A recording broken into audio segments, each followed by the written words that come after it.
सबको जय मसीह। फिर से एक नए एपिसोड में आपका स्वागत है। हम लोग पत्रोस का उदाहरण दे रहे थे। अभी एक और उदाहरण देते हैं पत्रोस के बारे में। पत्रोस कभी डरपोक था, कभी कमज़ोर था, कभी जल्दी प्रतिक्रिया करने वाला था। उदाहरण के लिए पत्रोस का पहला नाम था शिमेयोन, और शिमेयोन का अर्थ हमने एक मलयालम डिक्शनरी में देखा तो उसमें लिखा हुआ था, आप लोग जानते हैं बांसुरी बनाने वाला एकदम पतला बांस रहता है, वो हवा का एक हल्का सा भी झोंका भी आ जाएगा तो वो डोलने वाला कमजोर पेड़ था। उसी नाम था शिमेयोन का अर्थ। शिमेयोन का अर्थ वही है, उस पेड़ से उपमा किया हुआ था। और उसी पत्रोस को जो कमजोर, डरपोक और जल्दी प्रतिक्रिया करने वाला, ये पत्रोस को देख करके यीशु मसीह कहते हैं तू चट्टान है, उसी चट्टान में मैं अपना कलीसिया खड़ा करूँगा। यहाँ मैं आत्मा में होकर आपको एक संदेश देना चाहते हैं। परमेश्वर आपका अभी का अवस्था को नहीं देखते हैं। हो सकता है आप कमज़ोर है, आप पापी है, आप डरपोक है, आप दुखी है, आप अनपढ़ है, आप बहुत सारे समस्या में पड़े हुए हैं, कोई देखने वाला नहीं है। लेकिन परमेश्वर आपके अंदर में छुपी हुई वही गुण को देखता है। आपको वो क्या से क्या बना सकता है ये देखता है।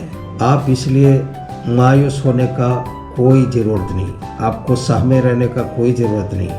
परमेश्वर आपको अपना समय पर उठाएगा। एक दासी लड़की के बात से डरकर यीशु मसीह को इनकार करने वाला व्यक्ति, हवा के हल्के झोंकों में भी डोलने वाला व्यक्ति यीशु मसीह के चेले जरूर थे, लेकिन एक गवाह नहीं था। अभी के समय के अनुसार बोलेंगे तो वो एक क्रिश्चियन था, लेकिन गवाह नहीं था।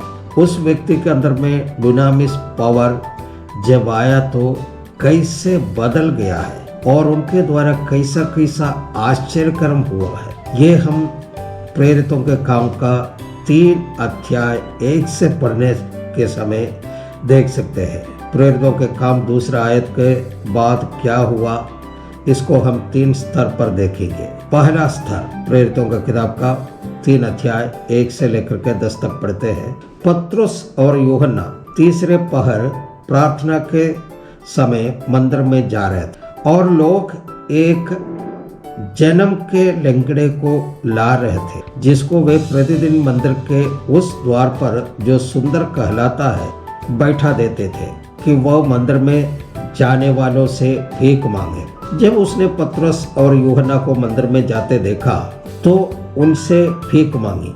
जब उसने पतरस और यूहन्ना को मंदिर में सो वह उनसे कुछ पाने की आशा रखते हुए उनकी ओर ताकने लगा। तब पतरस ने कहा, चांदी और सोना तो मेरे पास है नहीं, परंतु जो मेरे पास है वो तुझे देता हूँ। यीशु मसीह नासरी के नाम से चल फिर। और उसने उसका दाहिने हाथ पकड़ के उसे उठाया और तुरंत उसके पाँवों और टखनों में बल आ गया और वह उछलकर खड़ा हो गया और चलने फिरने लगा और चलता और कूदता और परमेश्वर की स्तुति करता हुआ उनके साथ मंदिर में गया। सब लोगों ने उसे चलते फिरते और परमेश्वर का स्तुति करते देखकर उसको पहचान लिया कि ये वही है जो मंदिर के सुंदर फाटक पर बैठकर भीख मांगा करता था। और उस घटना से जो उसके साथ हुई थी वे बहुत अचंभित और चकित हुए। मुझसे सुनने वाले कुछ लोग इस घटना को पढ़ा होगा। अभी मैंने भी ये पढ़कर आपको सुनाया तो पूरी घटना आप ही जान गए होंगे। हम रहते तो क्या करते हैं, खुदरा पैसा पॉकेट में देखते, या नहीं तो दूसरे को दिखाने के लिए 10 रुपया निकाल करके उसे दे देता और बोलता चर्च में आ जाओ, आपके लिए प्रार्थना करेंगे। लेकिन हम वहाँ पर ये देखते हैं कि वचन 4 से लेकर के 6 तक हम पढ़ते हैं, पतरस ने यूहन्ना के साथ उसकी ओर ध्यान से देख कर कहा, हमारी ओर देख। सो वो उनसे कुछ पाने की आशा रखते हुए उनकी ओर ताकने लगा। तब पतरस ने कहा, चांदी और सोना मेरे पास है नहीं, परंतु जो मेरे पास है वो तुझे देता हूँ। यीशु मसीह नासरी के नाम से चल फिर। जिन लोगों के ऊपर डुनामिस रहता है वो सामाजिक कार्य यानी कि सोशल एक्टिविटीज करने के लिए नहीं बुलाए गए हैं, बल्कि परमेश्वर ने उनके अंदर दिया हुआ सामर्थ्य को प्रकट करने के लिए है। सामाजिक कार्य सोशल एक्टिविटीज करना अच्छी बात है, लेकिन आपका पहला और महत्वपूर्ण कार्य परमेश्वर का सामर्थ्य यानी डोनामिस को प्रकट करना है। क्या आप इस बात को मानते हैं? हम सब पास्टर उस मंदिर में गए रहते तो क्या करते हैं? एक दूसरे से ये कहते हैं, इस लंगड़े आदमी को ले जाकर फलाना वृद्धाश्रम में ओल्ड एज होम में भर्ती कर देते हैं। लेकिन जिन लोगों के ऊपर डुनामिस रहता है वो उसका प्रयोग करेगा। पतरस ने उसकी ओर ध्यान से देखा तो क्या पाया कि पतरस से कुछ पाने की आशा रखते हुए लंगड़े ने उनकी ओर ताकने लगा।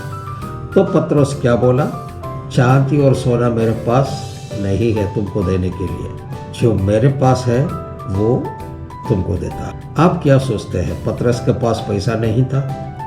पतरस के पास पैसा था। ये देखते हैं प्रेरितों का काम 2 का 44, 45 और 46 वचन को पढ़ते हैं। और वे सब विश्वास करने वाले इकट्ठे रहते थे और उनकी सब वस्तुएं साक्ष्य की थी, और वे अपनी अपनी संपत्ति और सामान बेचकर जैसे जिसकी आवश्यकता होती थी बांट दिया करता था। और वे प्रतिदिन एक मन होकर मंदिर में इकट्ठे होते थे और घर घर रोटी तोड़ते हुए आनंद और मन की सीधाई से भोजन किया करते थे। तो इसका मतलब ये है कि पतरस के पास भले ही सोना चांदी ना हो, लेकिन संपत्ति और पैसा काफी था। लेकिन पतरस को ये अच्छी तरह मालूम है, सोना चांदी कोई चमत्कार नहीं कर सकता, लेकिन डुनामिस चमत्कार कर सकता है। पतरस ने मन में सोचा होगा, जो सोना चांदी मेरे पास है वो देगा तो उन्हें खुशी तो मिलेगा, लेकिन चंगाई या छुटकारा नहीं मिलेगा। परंतु जो मेरे पास है डुनामिस पावर, उसका मैं प्रयोग करता हूँ। यीशु मसीह नासरी के नाम से चल फिर। पतरस के द्वारा पहला चमत्कार, उन्होंने किस कथन का इस्तेमाल किया? यीशु मसीह नासरी के नाम से, यानी कि यीशु मसीह का नाम से, यीशु मसीह का नाम से, इन the name of Jesus, in the name of Jesus. इसी में किसका महिमा होता है? यीशु मसीह का महिमा होता है। आजकल का पास्टर रहते हैं तो बोलते हैं मैंने प्रार्थना किया है, मैंने उसको चंगा किया है। सब क्रेडिट, सब महिमा अपने ऊपर लेने का कोशिश करता है। कई जगह बाइबल में लिखा है, मैं अपनी महिमा दूसरे को नहीं दूंगा। दूसरा एक स्तर है डुनामिस का, उसको हम दो देखते हैं। प्रेरितों के काम 9 अध्याय 32 से लेकर के 35 तक का वचन हम लोग पढ़ते हैं। पतरस लुद्दा में आया, वहाँ उसे एनियास नाम छोले का मारा हुआ एक मनुष्य मिला, जो 8 वर्ष से खाट पर पड़ा था। पतरस ने उससे कहा, हे एनियास, यीशु मसीह तुझे चंगा करता है, उठ अपना बिछौना बिछा। तो वह तुरंत उठ खड़ा हुआ। यहाँ एक चमत्कार पतरस के द्वारा हो रहा है। पहला चमत्कार कैसे हुआ था? यीशु मसीह का नाम से, इन द नेम ऑफ जीसस, चंगाई को लाने का मूलभूत तरीका। लेकिन दूसरा चमत्कार में ये नहीं बोल रहा है कि एनियास तू यीशु मसीह का नाम से चंगा हो जाओ, बल्कि पतरस ने उससे कहा, हे एनियास, यीशु मसीह तुमको चंगा करता है, चंगाई के लिए भविष्यवाणी कर रहा है। हालेलुया। आप समझ गए होंगे बात को। पहला बोला है in the name of Jesus, Yeshu Masih का नाम से चंगे हो जाओ। दूसरा बात क्या बोलते हैं? यीशु मसीह तुझे चंगा करता है, चंगाई के लिए भविष्यवाणी करता है। जीसस हील्स यू बोलने से तुरंत चंगाई होना चाहिए। इन द नेम ऑफ जीसस बोलने से अगर चंगाई नहीं मिला तो हम ये बोल सकते हैं कि एक और बार लेकर आइए, नहीं तो एक सप्ताह बाद आइए, हम प्रार्थना करेंगे। लेकिन यहाँ पतरस ने उससे कहा, हे एनियास, यीशु मसीह तुझे चंगा करता है, ये तुरंत होना है, शक का कोई गुंजाइश नहीं, क्योंकि पतरस के अंदर डुनामिस और यीशु मसीह का विश्वास है। इसलिए बोला, हे एनियास, यीशु मसीह तुझे चंगा करता है। ये है जीवित वचन का भविष्यवाणी करना। जीवित वचन को किसी भी परिस्थिति में बोलना है, तब चमत्कार होता है। तब एनियास तुरंत उठकर खड़ा हो गया। विश्वास और ज्ञान में बढ़ने का दूसरा स्तर यही है। पहला क्या था? यीशु मसीह के नाम से। दूसरा क्या था?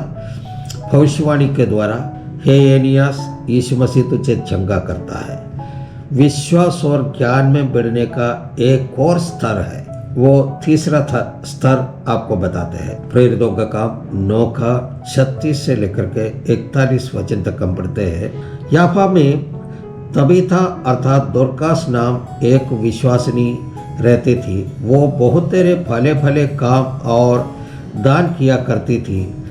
उन्हीं दिनों में वो बीमार होकर मर गई और उन्होंने उसे नहलाकर अटारी पर रख दिया, और इसलिए कि लुद्दा याफा के निकट था। चेलों ने यह सुनकर कि पतरस वहाँ है, 2 मनुष्य भेजकर उसने विनती की कि हमारे पास आने में देर न कर। तब पतरस उठकर उनके साथ हो लिया, और जब पहुँच गया तो वे उसे उस अटारी पर ले गए, और सब विधवाएं रोती हुई उसके पास आ खड़ी हुई, और जो कुर्ते और कपड़े दोरकास ने उनके साथ रहते हुए बनाए थे दिखाने लगी।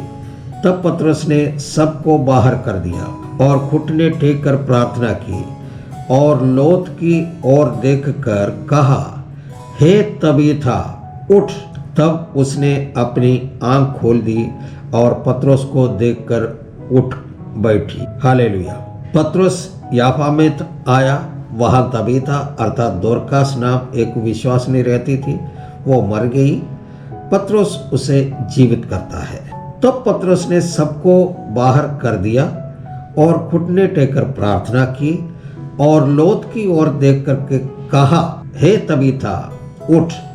तब उसने अपनी आंख खोल दी और पतरस को देखकर उठकर बैठ गई। पतरस पहला और दूसरा बार कैसे कैसे किया था आपको याद है? पहला बोला था यीशु मसीह का नाम से। दूसरा भविष्यवाणी करता है, यीशु तुझे चंगा करता है। तीसरा पतरस यीशु मसीह का नाम से नहीं बोला, भविष्यवाणी नहीं किया। क्या ये बाइबल के आधार पर है? अब तक हमने ये सुना था कि यीशु मसीह का नाम से चमत्कार होते हैं। यहाँ पतरस जो यीशु मसीह के चेले है, तबीथा नामक स्त्री के लाश को देखकर कहता है, उठ। क्या उसने ये कहा था, हे तबीथा, यीशु मसीह के नाम से उठ? नहीं। क्या उसने ये कहा था, हे तबीथा, यीशु आपको जीवन दे रहा है? नहीं। क्या उसने भविष्यवाणी की थी? नहीं। उसने लोथ की ओर देखकर कहा, हे तबीथा, उठ। उसने आज्ञा दी। हालेलुया। पतरस अभी यीशु मसीह का ज्ञान और विश्वास में बढ़कर एक ऐसे स्तर पर पहुंच गया कि पतरस समझ गया कि जो डुनामिस यीशु मसीह के अंदर था, वही डुनामिस अभी उनके अंदर में है। हालेलुया। अभी यहीं पर समाप्त करते हैं। अगले एपिसोड में फिर मिलेंगे। तब तक के लिए सबको जय मसीह, सबको धन्यवाद।